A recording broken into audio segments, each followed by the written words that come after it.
Good morning, students. I hope all of you are fit and fine.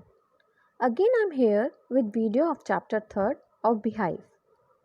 Dear children, today I want to share something with you. Young children often to fail to understand the motives of actions of their parents and hence do not feel loved a lot of times.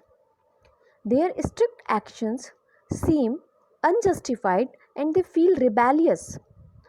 With the passage of time, children realize that each and every act of their parents aimed at nurturing them into better human beings, and that beneath their strict facade lay a heart full of love for the children.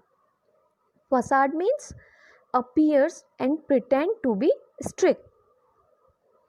Our today's chapter, which we are going to read, is a story which states about relationship between children and their parent. The title of the story is The Little Girl. It refers to the main character, a little girl named Kezia. The writer of this story is Catherine Mansfield, born in 1888 and died in 1923. She was a prominent New Zealand modernist short story writer, was born and brought up in colonial New Zealand. Now, I am giving you brief idea about this interesting story of Kezia so that you can understand chapter very well. The Little Girl is a short story about a girl called Kezia.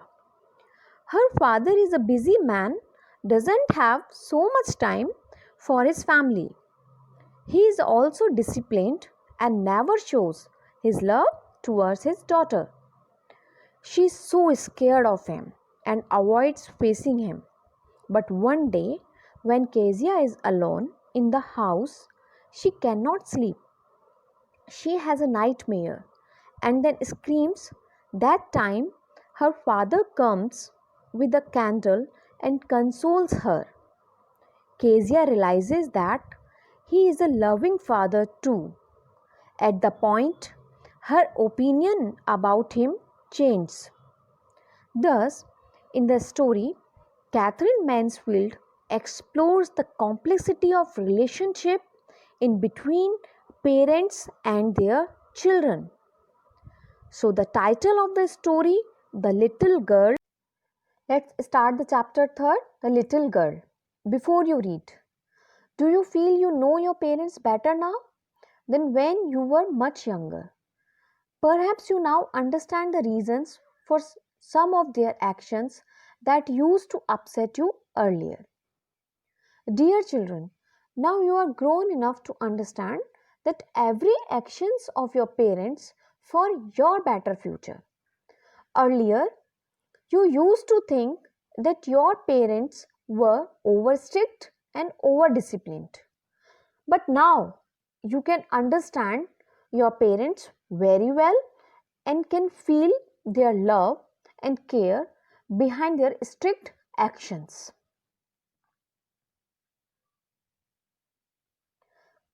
This story about a little girl whose feelings for her father change from fear to understanding will probably find an echo in every home. In this story, the little girl Kezia has fear of his father.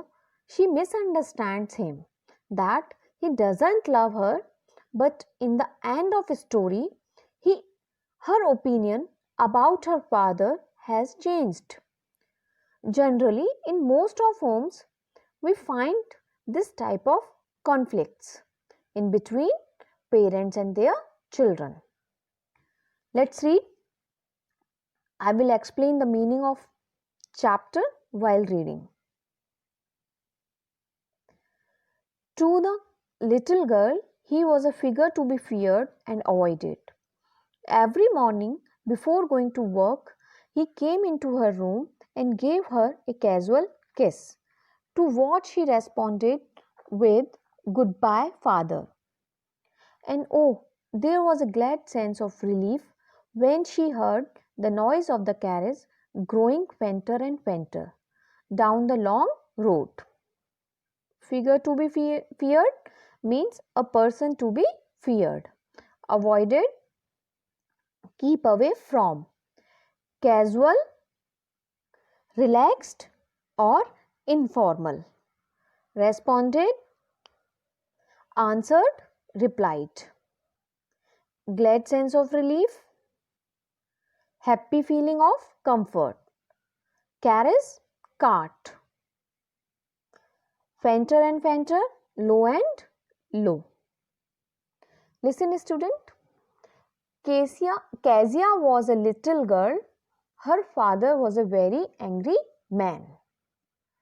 He controlled everything in the house. Everyone had to follow his instructions, such as her mother, servants, and even Kezia also. Kezia feared him greatly. Her father never showed love and affection towards her except a kiss which he used to give her when he went to office, and she said goodbye in return.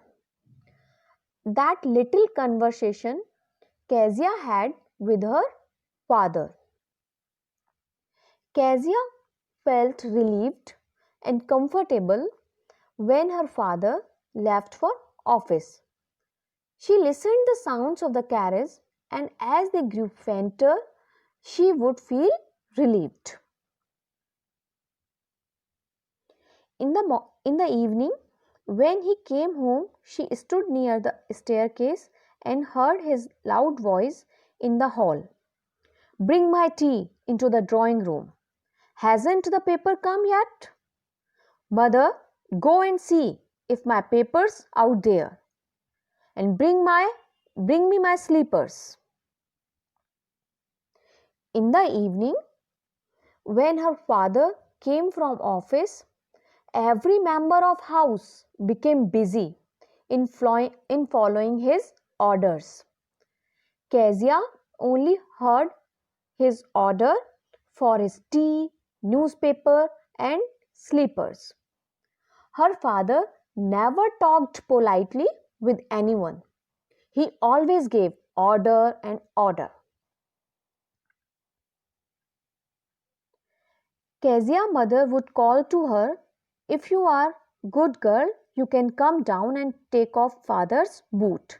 Slowly the girl would slip down the stairs, more slowly still across the hall, and push open the drawing room door. By that time he had his spectacles on and looked at her over them in a way that was terrifying to the little girl.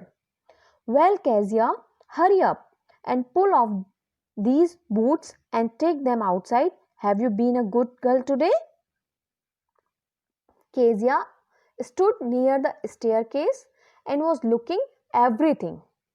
Kezia's mother called her and said to remove her father's shoes. Her mother knew that she had fear of his father, so she motivated her. She said if she was a good girl, she would remove her father's shoes. Kezia gathered all her courage and slowly came into the room. By the time she walked into the room, her father had wore glasses and looked at her from them. In the manner in which he looked at her, it was horrifying and fearful for her. Her father ordered to remove shoes quickly and put them at right place. Then he asked if she had been a good girl during the day. Kezia would reply in stuttering voice that she did not know if she had been good. Stuttering means stammer, haklana, can't speak fluently. Don't know, father.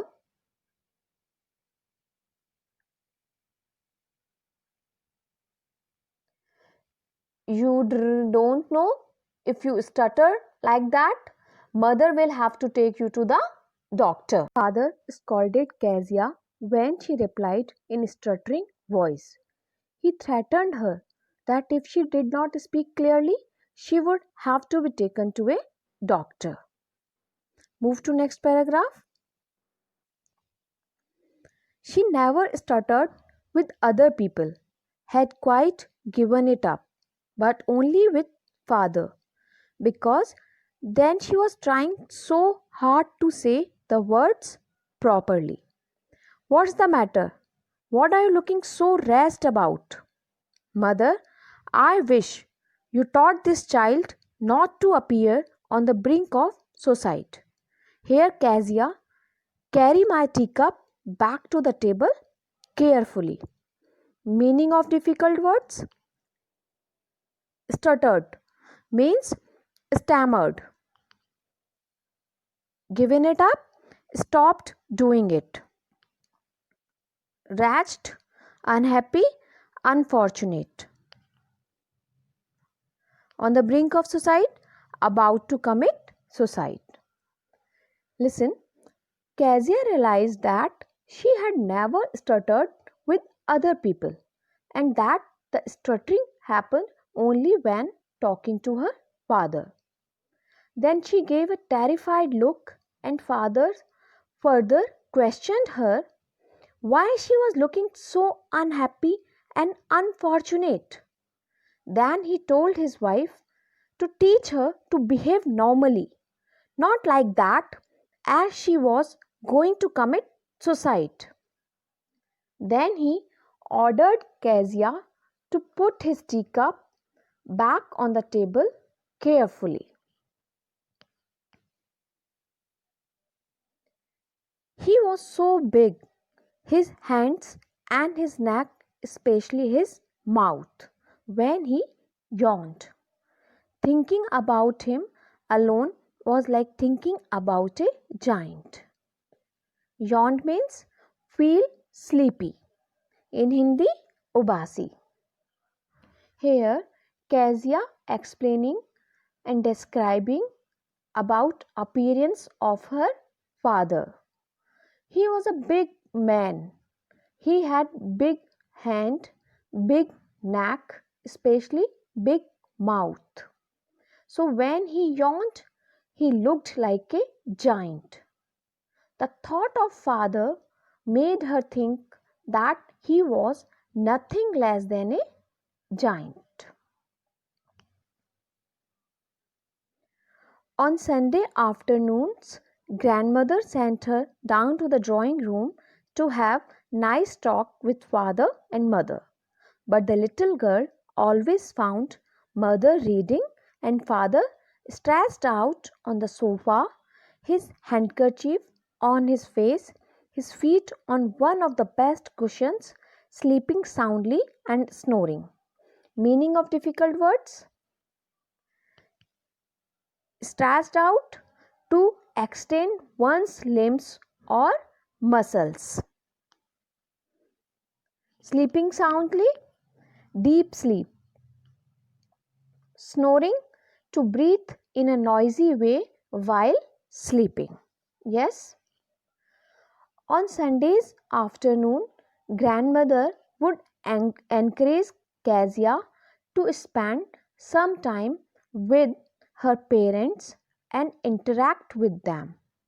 She told her to go down to the drawing room to have a nice talk with her father so that she could mingle with him. But whenever she tried to do so, she found that mother reading something and father stretched out on the sofa with his face covered with a handkerchief. He would be sleeping soundly and snoring away, laid down one leg on the best cushion. She sat on a stool, gravely watched him until he walked and stretched. and asked the time, then looked at her. Don't stare so, Kezia. You look like a little brown owl. Gravely means seriously. Stare, look constantly. She could only wait when her father was sleeping. Therefore, she sat on a stool and waited patiently till her father awoke. When her father woke, he stretched his body and asked about time. At that time, he noticed that Kezia was staring at him. Her father did not like the way in which Kezia looked at him. So he told her not to stare at him. In this posture, she looked like a little brown owl. One day, when she was kept indoors with a cold, her grandmother told her that father's birthday was next week and suggested she should make him a pin cushion for a gift out of a beautiful piece of yellow silk. Pin cushion means a small pad for holding pins. One day, when she had to remain bound to her room due to cold, her grandmother told her that her father's birthday was approaching and suggested her to make a nice pin cushion out of a yellow piece of silk and give it to your father as a birthday gift. Laboriously, with the double cotton, the little girl stitched three sides. But what to fill it with? That was the question. The grandmother was out in the garden and she wandered into mother's bedroom to look for scraps. On the bed table, she discovered a great many sheets of fine paper, gathered them up, tore them into tiny pieces, and stuffed her case, then sewed up the fourth side.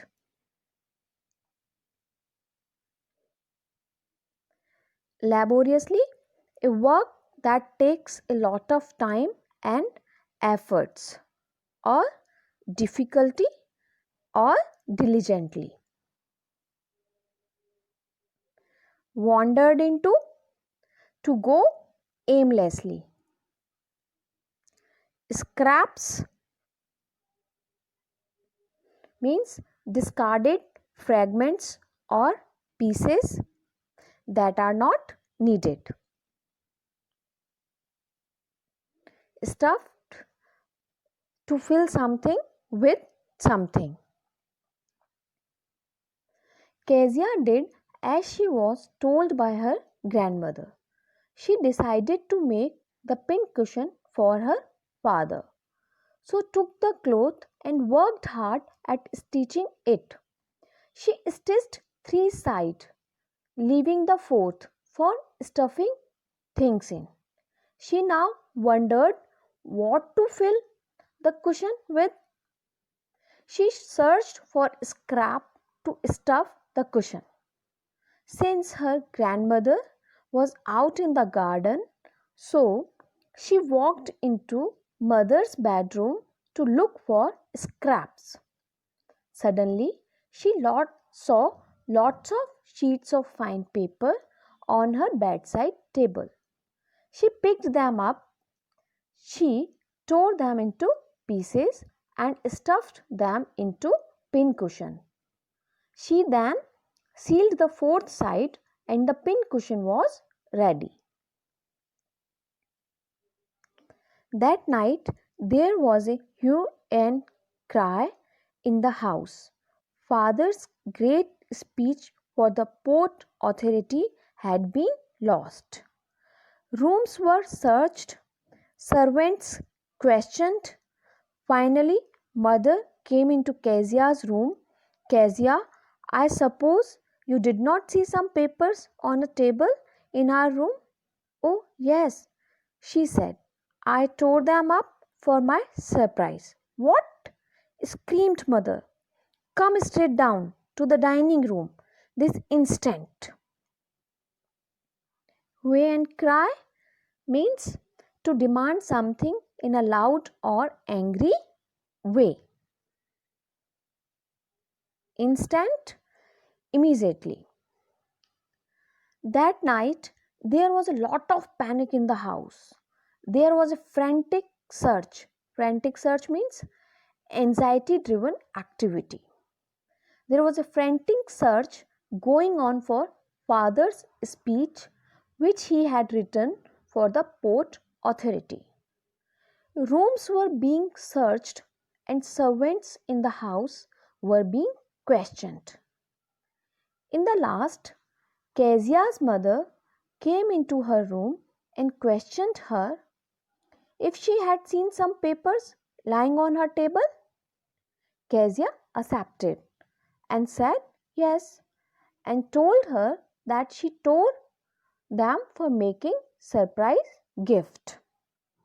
This answer gave her a sort of shock. She became angry and ordered Kezia to come down to the dining room immediately.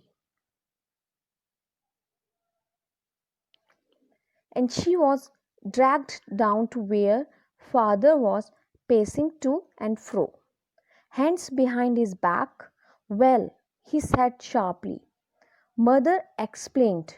He stopped and stared at the child. Did you do that? No, no, no, she whispered. Mother, go up to her room and fetch down the damn thing. See that the child's put to bed this instant. Dragged down, pulled forcefully. Pacing regular steps in one direction and then back again, especially when someone nervous or angry.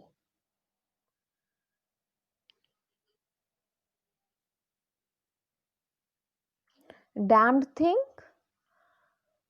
unlucky object. Saying this, Kezia's mother literally forcefully pulled her down to the dining room, where the father was pacing up and down in anger with his hands behind his back. On seeing the two, he looked at mother as though looking for an answer. Mother told him the entire story. Father looked at Kezia and repeated the question. If she had torn the papers? Kezia stammered. No, no.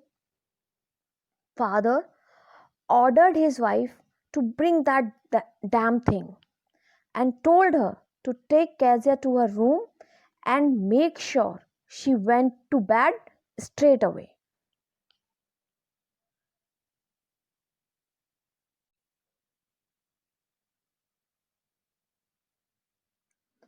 Crying too much to explain, she lay in the shadowed room, watching the evening light make a sad little pattern on the floor.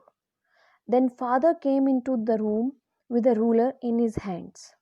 I'm going to beat you for this, he said. Oh, no, no, she screamed, hiding under the bedclothes. He pulled them aside. Sit up, he ordered, and hold out your hands. You must be taught, once and for all, not to touch what does not belong to you. But it was for your birthday. Down came the ruler on her little pink palms. Listen, Kezia was crying away. She wanted to explain why she had made that pincushion cover. She laid in room. There was dim light. Due to evening light, there were some pattern on the floor, and they seemed sad to Kezia because she was unhappy.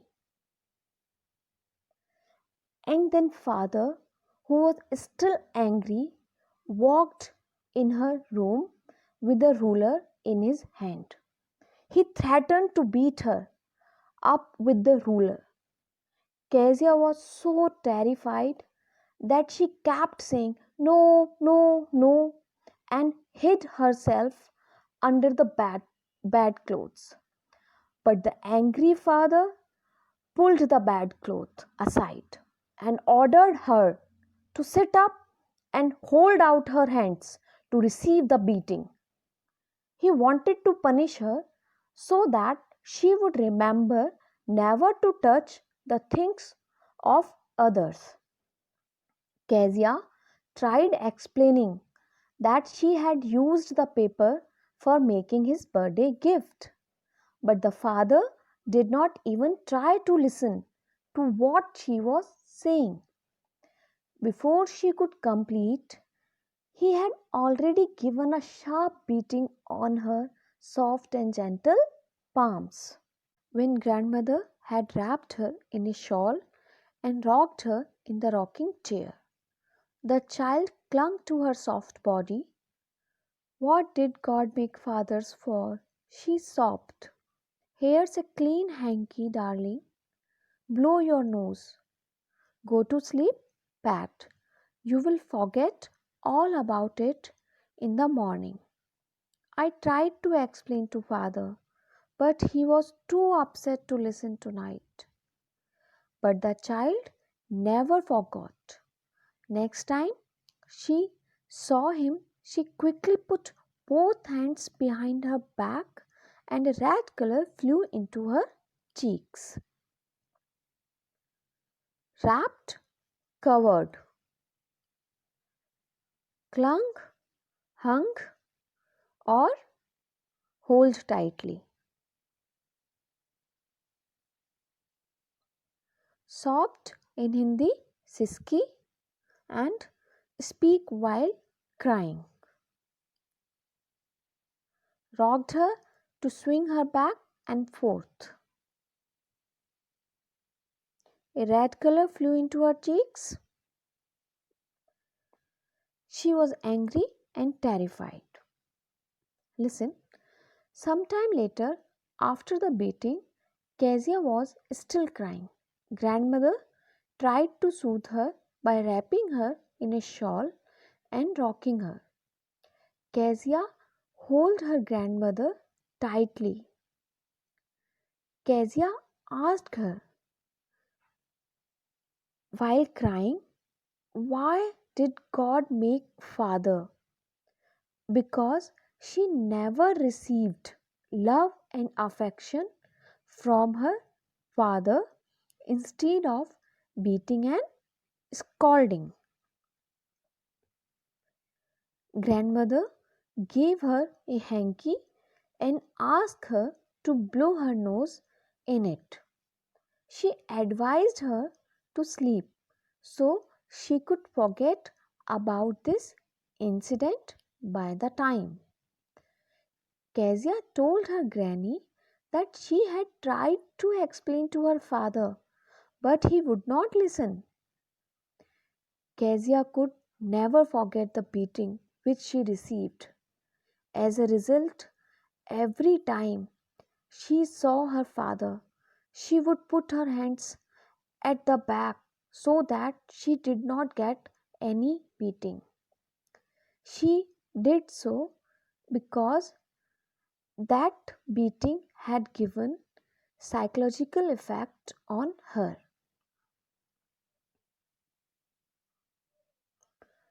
Move to next paragraph. The McDonalds lived next door. They had 5 children. Looking through a gap in the fence, the little girl saw them playing tag in the evening. The father, with the baby, Meo, on his shoulders, 2 little girls hanging onto his coat pockets, ran round and round the flower beds, shaking with laughter. Once she saw the boys turn the horse on him, and he tried to catch them, laughing all the time. Then it was she decided there were different sorts of father. Gap, space, fence, a barrier of a garden. Tag, a children's game of catching one another. Hose, a water pipe. Listen, Kezia now talks about her neighbors, the McDonalds, who had 5 children. She saw from a little gap in the fence how the father was playing around with his children. He had one baby sitting on his shoulder, 2 kids hanging onto his pockets, and 2 playing with the horse, spraying water on him. He was not angry but happily enjoying and chasing them. There was so much fun and laughter. Kezia wished her father was like that because McDonald's and, and his children shared a very friendly relationship and also spent quality time with his children. But in contrast, her father was harsh, unfriendly, over disciplined. So she thought all fathers are different.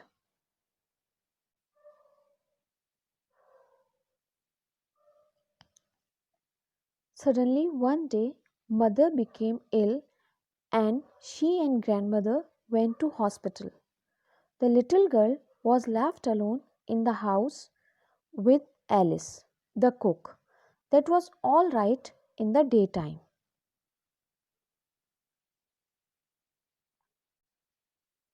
But while Alice was putting her to bed, she grew suddenly afraid. Listen, at this point in the story, there was a turn in the events. Kezia's mother took ill and had to be hospitalized. Grandmother had to go with her. Kezia was left alone in the house with Alice, the cook. During daytime, Kezia was fine, but at night, when Alice put her on bed for sleeping, she began to feel afraid. What will I do if I have a nightmare? She asked. I often have nightmares, and then Granny takes me into her bed. I can't stay in the dark, it all gets whispery. You just go to sleep, child, said Alice, pulling off her socks, and don't you scream and wake your poor pa.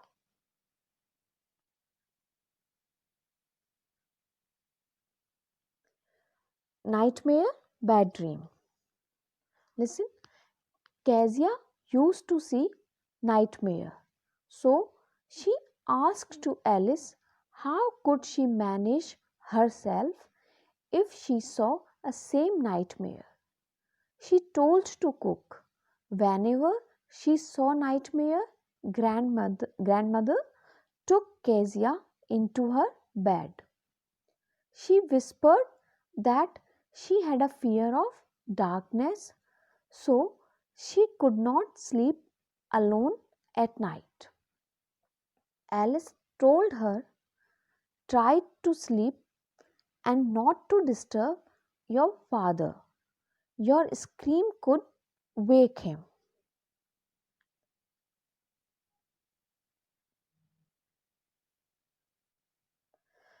But the same old nightmare came.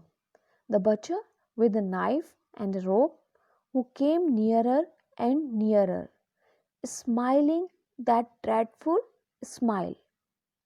While she could not move, could only stand still, crying out, "Grandma, Grandma!" She woke shivering to see father beside her bed, a candle in his hand. "What's the matter?" he said. The nightmare returned to haunt her. She saw a butcher coming towards her with a knife in his hand and grinning oddly at her. Kezia could not help screaming out for grandma.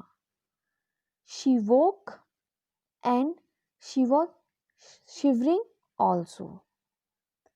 Then she slowly opened her eyes and saw that her father standing beside her bed, holding a candle in his hand.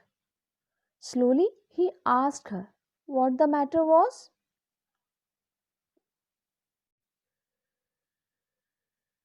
"Oh, a butcher, a knife. I want Granny."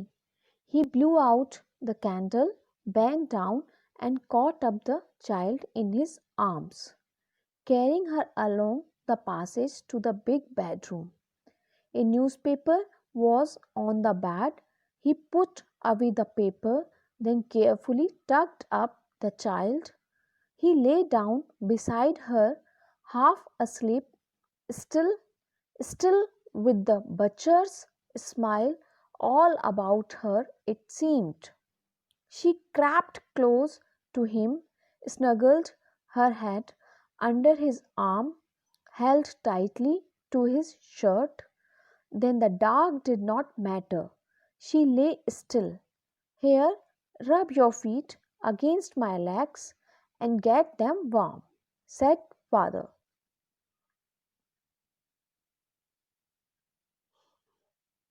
Tucked up,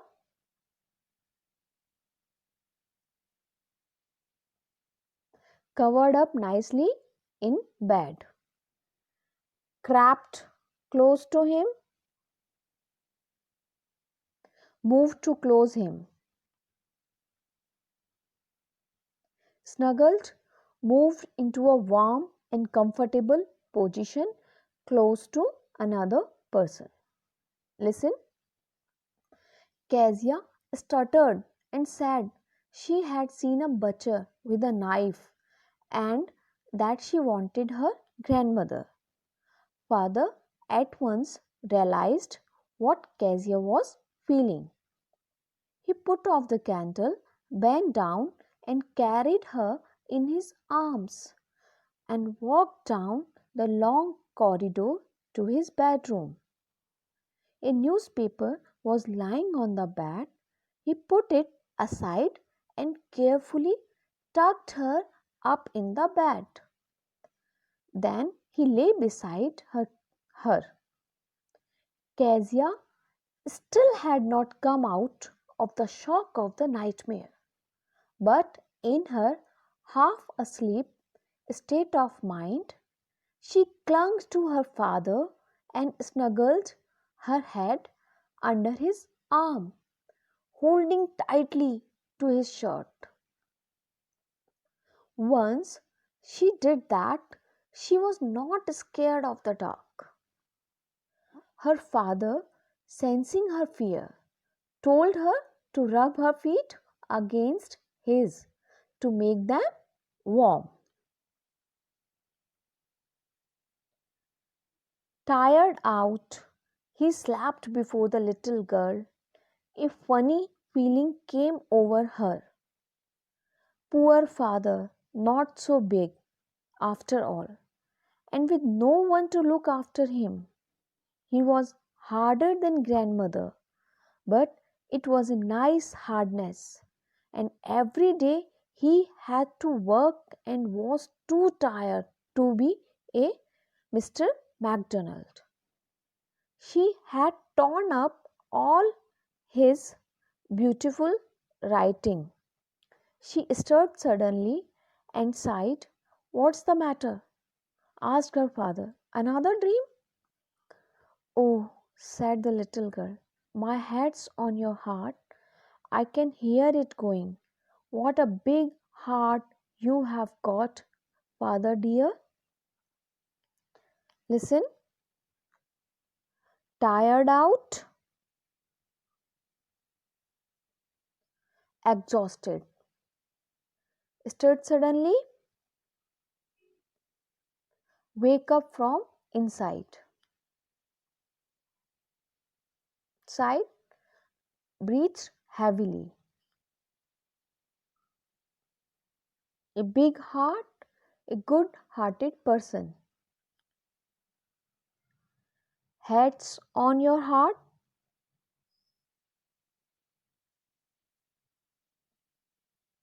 The girl's head rested on the father's heart. Listen. Father lay down next to Kezia to comfort her. He was tired. Kezia had a funny feeling.